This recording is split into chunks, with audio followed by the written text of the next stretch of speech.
Lonely Attack on the Different World, web novel, chapter 118. In the limited space, the sales area is bound to compete for room with the show area. Day 45, morning, the general store. Leaving early in the morning, I went to finish the exterior of the general store and the reinforcement of the building. Thinking that I'd also decorate the interior and arrange the merchandise, I stepped inside and saw the general store lady with dark circles under her eyes working as she wobbled from side to side. I suppose that's not a ghost? Good morning, I guess. Does this count as one? Kind of. Panda? Who are you calling a panda? Good morning. Thanks to a certain someone, I didn't sleep at all. Even though I worked for the whole night lining up wares, I barely got any closer to setting everything up. I didn't even know how I'm supposed to arrange the goods. I have to open the store soon, but I'm nowhere near the end. Yeah, well, you have no shelves or tables, so of course you won't be able to. I will create them now, so there is no point to set things up before I do. I'd move stuff anyway. Ah, she suddenly got crestfallen, and really bad on top of that. I only made one basement floor, so please don't fall that deep into depression. If you fall too low, you might accidentally stumble upon a dungeon emperor. I'm saying this from experience. Look, she is right next to me right now.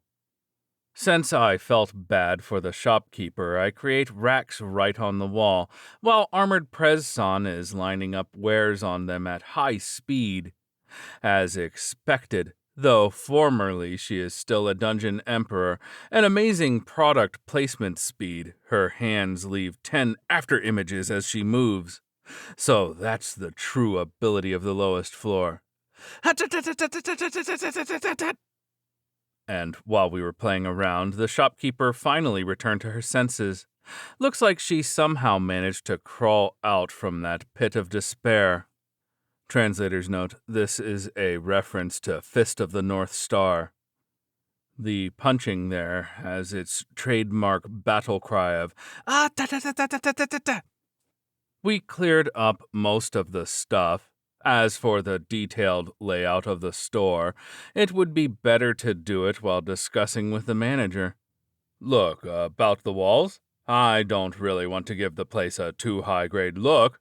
I mean, it's a general store, so it might scare some customers away. But I also want to make the place brighter, so I'd like to increase the number of windows.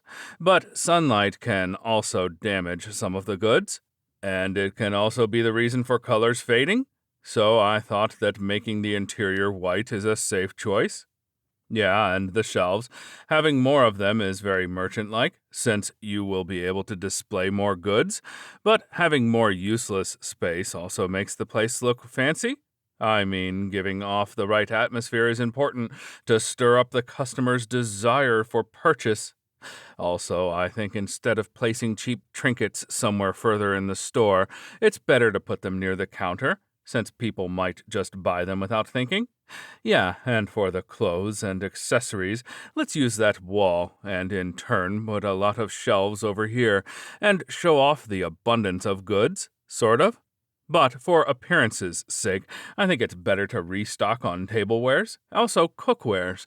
I mean, you are making a trade of providing a steady source of necessities, so replacements are also important, and also the prices. It would be nice to feature some kind of glassware, right? Even if it's expensive, people might want to buy it someday. And it would not also make the prices on the other goods look more reasonable? Ah, yes, and there has to be an assortment of goods of a wide price range. And also, I think, Shut up! Enough! I want to sleep, okay? I didn't sleep all night, And even so, I couldn't set all the wares, because the place is too huge, too large. Why is there so much pomp? What kind of big-time firm is this? Even the Capitol doesn't have such stores. Just what is this building? You know, since yesterday, people from all over the town are flocking here to see it. This is just a general store. Just what do you expect from it? You, especially. Just what are you trying to do? In the first place, do you even understand what a general store is? Why do tables and shelves keep popping up right as I'm saying this? Why does everything fit so well as if you took measurements beforehand? Why are you arranging wares as you please even though it's my store? Wait, are you going to do the second floor as well, are you? Large merchandise like beds, sofas? You are placing them there? In a general store? Even though this is a general store, your own creation? And even tables and chairs, the likes of which I've never seen before? Eh? Are you sure about selling them this cheap? Eh? You are the one who made them, so you basically got them for free? Are you actually a furniture craftsman? But didn't you construct this building? Wait, you also dived into the dungeon, right? Just what is joblish? Rather, aren't you getting involved in all kinds of jobs? You are also cooking and making potions. Why is your shelf-made stuff of such high quality? Ah, what a pain. The shopkeeper is angry, seriously angry. With the lack of sleep, her wrinkles are even more prominent. At this rate, calling her a lady might be a stretch. No, it's nothing. I'm going to do my best. With this and that, we kept working on completing and furnishing the interior until the opening hour, finishing placing all of the goods, and to conceal the lack of wares, putting furniture made by me into an empty area for which we did not have enough items, and also medicine, cookware, and mid-century modern-like art objects, all of my own making. Of course, I cannot deny that a lot of my own preferences went into this. Okay, this looks like a stylish shop now. This is it. Let's go back. So, good work? Good luck with sales?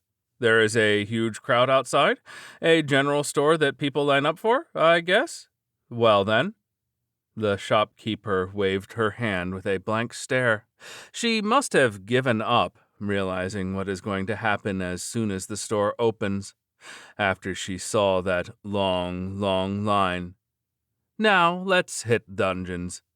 Actually, today I'm going as an aide, a helper.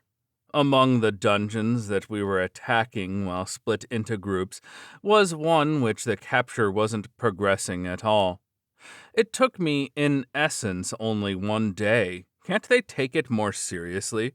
I entered 2 dungeons so far, and both were dead on the first day. Why aren't they making any progress? Killing the dungeon master first must be the trick, probably.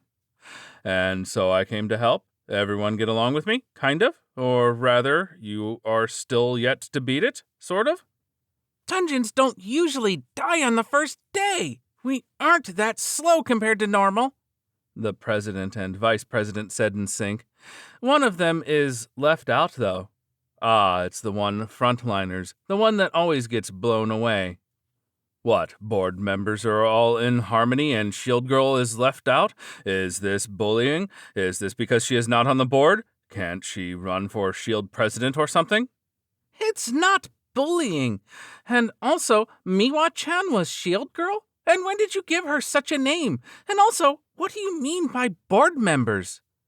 I was Shield Girl? Do I really have to become a Shield president? She will go for it, I guess. Shield president sounds like someone who will get along with armored president. Speaking of which, isn't the armor completely useless for her? No one could even touch her yet. At this rate, she might lose the elections of the armored president. Looks like they might not be able to get along. Well, no idea, though. You shouldn't take Haruka-kun's words seriously. It is worse than devil worshippers. Yeah, he is a villain that butchers demons. Hey, isn't that cruel? Is this bullying? Isn't killing demons something that one usually gets praised for? I'd cry if you say that demon killing makes me worse than them. The demons are the ones who should be crying. In your case, killing them in such a way that it makes them appear less evil in comparison. It even makes demons look pitiful. Is that the problem? Didn't you rush to buy swords that I plundered from demon blades? You are carrying them on you right this very moment. Yes, I caught them with the net and skewered them, getting a whole bunch. But since you rushed to buy them, aren't you an accomplice? I didn't do anything wrong. But you are only on the 9th floor after 3 days with a level 90 party, and you are trying to set aside that you are slacking off? What were you doing? Having a dance party in a dungeon? Dance till you are dead? It's dangerous, you know. We weren't dancing and we were not slacking off. This dungeon is just difficult. In the first place, what kind of maniac would do a dance in a dungeon? It's not just dangerous, it's more like something a dangerous person would do.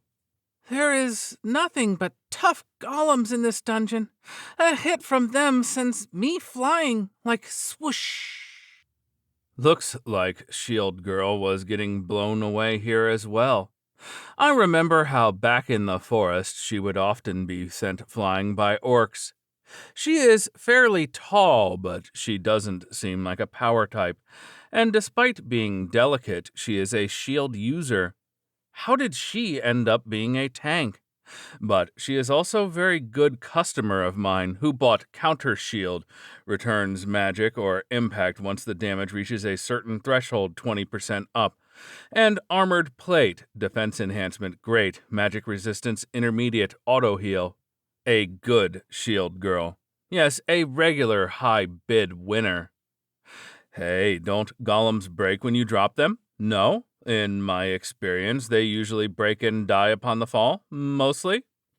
You must be the only person in the whole world making holes in dungeons. Ordinary people can't do that, and they normally don't even try. Also, this dungeon is still alive, so you wouldn't be able to make a hole here. Looks like it can't be done in a functioning dungeon. Until now, I had an easy time because I first killed a dungeon, but it looks like a dungeon cannot be damaged without killing its dungeon master first. I was able to remodel the great dungeon, but probably wouldn't have been able to open a hole. Would it have angered the dungeon emperor if I had tried? Well, she is getting angry at me every morning, though. For starters, we went to the 10th floor, and it really was golems. Stone golem, level 10, which we whacked all together, but they are not breaking. Here comes the great sage from the back line, Vice President B-san, and hitting it, continues hitting it. Somehow, this doesn't look very smart, despite her being a great sage. What about the magic? And they are shaking with every hit. Shaking freely as they please, swaying left and right. Is this great size somehow linked to her being great sage? No, I'm not looking at anything. No, I saw nothing. The enemy is the Golem-san over there. I'm an ally. Is this the ally of my ally is my enemy? They are glaring at me so hard, even though I came to help. The staff that the Vice President B-san is wielding is a long one, with a large mass of metal on one of the ends. It's quite an unusual shape. It's my first time seeing one like this, though I often see hammers of this shape. But she is proudly claiming that it is a staff. But the clothes are struggling so hard, that size. So it's a staff, it would seem. She is using it for striking, but it's a staff. Well, I'm using my staff for cutting, so it's fine. For now, let's move onward, since it is getting scary. I mean, there is no way golems can scare me. They are nothing compared to that bloodthirst I feel behind me. Seriously.